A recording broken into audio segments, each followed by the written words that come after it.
everyone, and welcome back. I'm Alicia, and today's conversation, it won't be very lengthy. However, it will tantalize you into wanting to utilize one of the most powerful keys that you alone possess, but you may not be aware of it. It has been written somewhere that the people perish for lack of knowledge. This powerful key is within you, even if you might not realize it.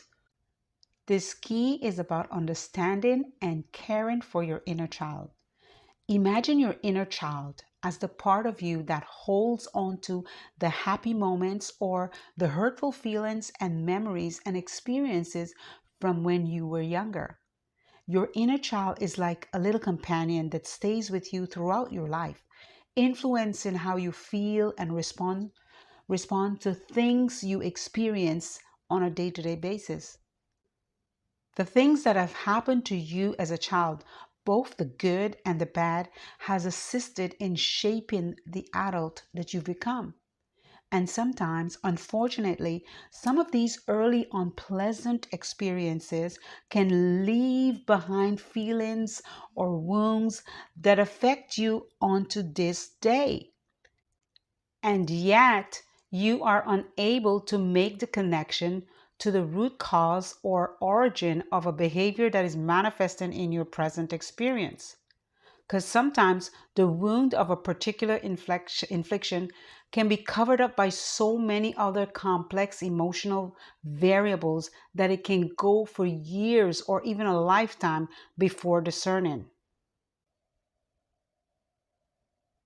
Therefore, it's critical for us to become aware of and to understand our inner child, meaning acknowledging, nurturing, and healing these parts of ourselves. Now, the primary purpose for engaging in your inner child work is to unlock the unresolved childhood experiences and the lingering effects of childhood dysfunctions, which is the sum of all mental and emotional memories stored in our subconscious from conception to about pre-puberty, which is about age 12. What we want to do is not to dig up painful experience to get a double whammy of it, but to realize that by unlocking these trapped or suppressed memories in the subconscious is to reach back and to give the attention and the care and the support physically, emotionally, creatively, and spiritually that your inner child might have been missing throughout your younger years. See, your childhood memories are often thought of as the ones in exile because they tend to be excluded from your waking thoughts in order to avoid or defend or protect yourself against the pain carried in those memories. And very often, sadly, the inner version of you is childlike, simple, scared, and we may not have even found the language in which to articulate them. All you basically know is that something is there, something hurts, or something is just off. Like young children, the anger that is manifesting is really not anger, but rather a way of them communicating something deeper that they cannot explain. And that is why we will see a little later in this conversation why art therapy is a great tool for assisting you to communicate in a safe and nonverbal way. Carl Jung once said that in every adult, there lurks a child, an eternal child, something that is always becoming, is never completed, and calls for unceasing care, attention, and education. Close quotation, to bring a sense of peace and wholeness to your life continuously. This sentiment touches on a deep truth in our quest for wholeness and well being. Most of us are either unaware of or have no idea of how to unlock or tap into our subconscious memories in order to know and to understand our inner child. This concept of the inner child is, of course, a metaphorical representation of the younger version of yourself.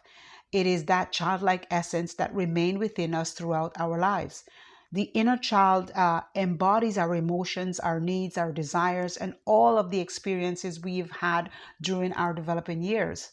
It's not just a throwback nostalgic idea about a powerful psychological force that influences our subconscious beliefs, behaviors, and emotional responses as adults. See, it's my desire that by me encouraging you through this conversation to unlock and to open up this massive reservoir of the subconscious mind and connect with your inner child, that a significant and profound healing and nurturing can happen in your life. We need to be able to recognize and to accept that our childhood experiences, whether joyful or painful, played a pivotal role in shaping who we are today. Basically, our inner child carries the imprints of our experiences, both the wondrous moments of innocence and the unresolved wounds of unmet needs or trauma. This inner child awareness is so powerful as it holds the key to our joy, our playfulness, and our emotional healing. By us nurturing and understanding this part of ourselves, we can actually embrace the wisdom and the secret that it offers to unlock the doors to our joy and to unleash happiness in every area of our life. We can rediscover the bliss that is already inside of us. Remember, as children, we were so curious and playful and imaginative, but we were also vulnerable and dependent and sometimes hurt by circumstances beyond our control.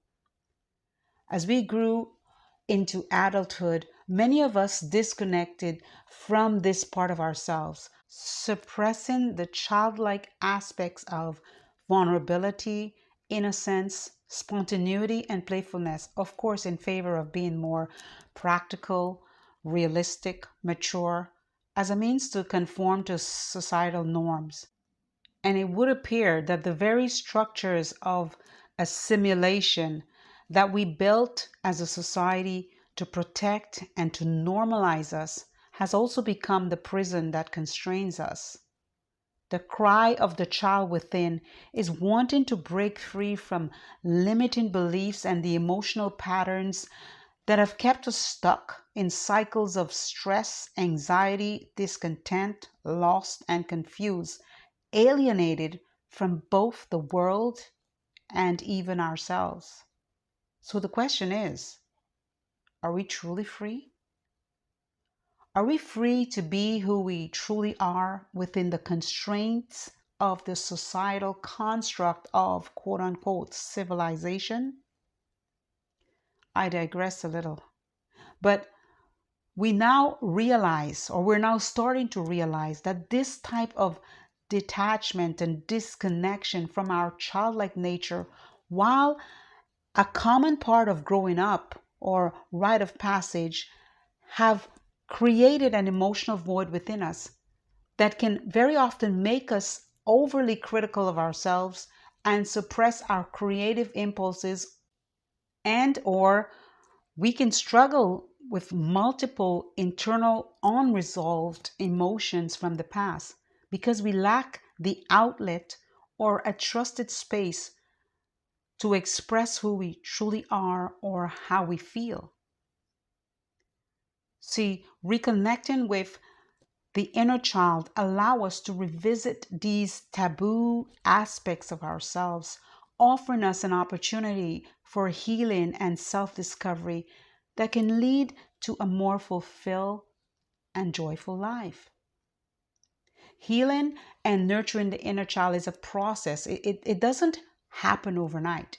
However, it begins with healing the emotional wounds that we carry from childhood that may manifest as negative beliefs, unresolved traumas, or deep-seated fears that continues to influence our thoughts and behaviors as adult. Inner child work, whether through therapy or working with a life coach or journaling or meditation or visualization exercises, it invites us to acknowledge and to accept these wounds and then move into providing the compassion and the care to our younger selves that we may have wanted back then. One of the most important aspects of this healing process is cultivated through self compassion. Self compassion, you see, in a nutshell, involves treating ourselves with the same kindness and the same understanding and patience that we would offer to a close friend or a child, or even sometimes a stranger or someone that we look up to. When we reconnect with our inner child, we give ourselves permission to embrace our vulnerability and our imperfections and the emotional needs that may have been difficult to articulate or was dismissed or silenced or ignored in the past. By nurturing the inner child, we create that safe space for emotional healing that allow us to forgive and to purge and to release old patterns of self-criticism and guilt and shame that are directly linked to our childhood. See, believe it or not, deep within us, there lies the sleeping giant of either an overly nurturing parent or an overly protective parent or an overly critical parent or, dare I say, a distant parent that left the stain of a lingering rejection. Now, in addition, the healing process would also provide you with the tools for managing the idiosyncrasies and dispositions that ever so often trip you up. Some of these tools may involve engaging in activities that bring joy, creativity, and playfulness into our lives, whether through art or music or dance or simply allowing ourselves to be spontaneous and carefree. As children, we naturally gravitate towards play and curiosity and imagination. These activities were not only sources of fun, but also ways of exploring the world around us and our expressing of ourself in it. Sadly, as adults, we often lose touch with this part of ourselves, and we are hereby now challenged to reconnect with our inner child and fling open the door to pure joy that we once experienced as children. This is a state of joy that is not based on external circumstances, but rather it's an inherent, natural aspect of who we are. If we can embrace the innocence and the curiosity and the playfulness of the inner child, we can find happiness in the small, everyday moments of life. Whether it's marveling at the sunset, laughing at a playful joke, or simply being present in the moment, tapping into that inner child opens our hearts and help us to see the world with fresh, new eyes. This work holds the key to true liberation, where happiness, when cultivated from within, becomes not just a fleeting emotion, but a lasting state of being.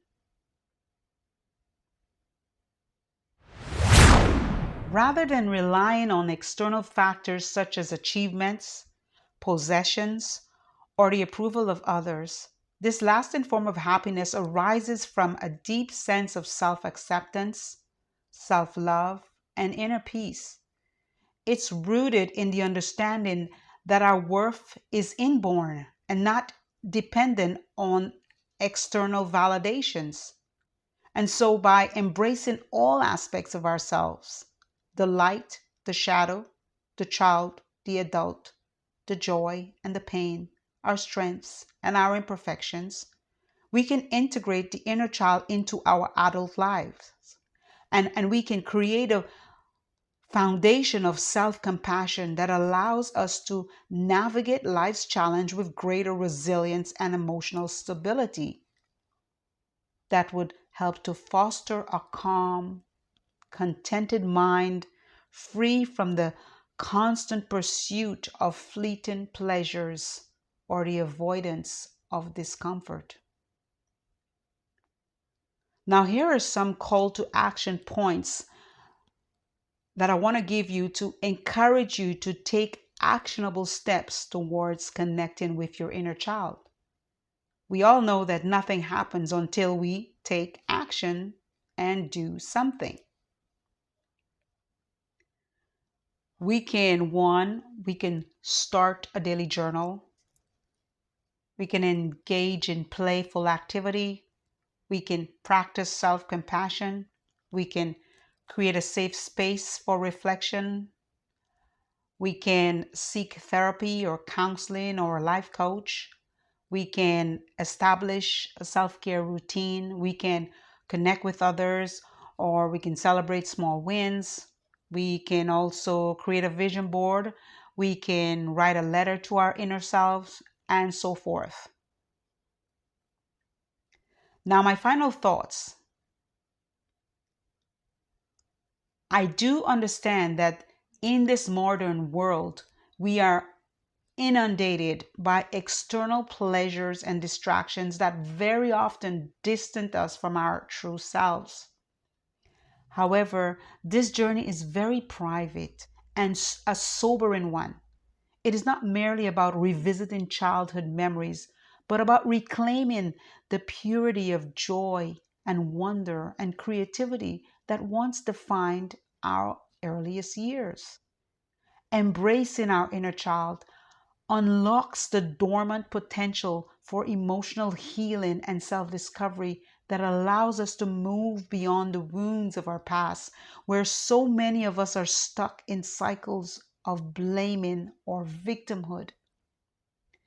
This reconnection with our inner essence, it invites us to engage with life more authentically, breaking free from the conditional patterns and societal expectations that stifles our true nature. Let us dismantle the barriers that have kept us from fully experiencing the richness of life and the peace that comes from unconditional self acceptance. By allowing ourselves to play and to dream, to imagine, and to feel with the openness of a child, we tap into a wellspring of inner resources that enrich our adult lives with depths and meaning. This is where lasting happiness is cultivated, and joy is not an occasional visitor, but a steady companion. In this way, the journey is not about seeking perfection or avoiding pain, but about embracing the full spectrum of our humanity and doing so with a heart that is open, curious, and at peace with itself.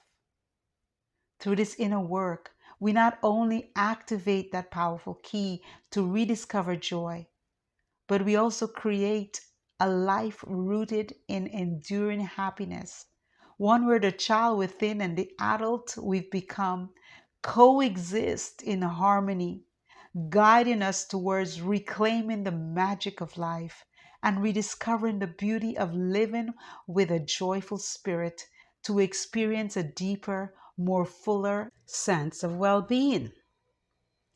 And on that note, I'm going to wrap it up. However, there's a statement from the Bible that I would love to hear your comments below on this particular statement. And I open quotation: "For the kingdom of heaven belongs to the little children." Close quotation, open quotation. "For the kingdom of heaven is within you." Close quotation. I want to thank you so very much for your attention. I really, really appreciate you taking the time to listen in on this conversation. I do hope that you found this content valuable.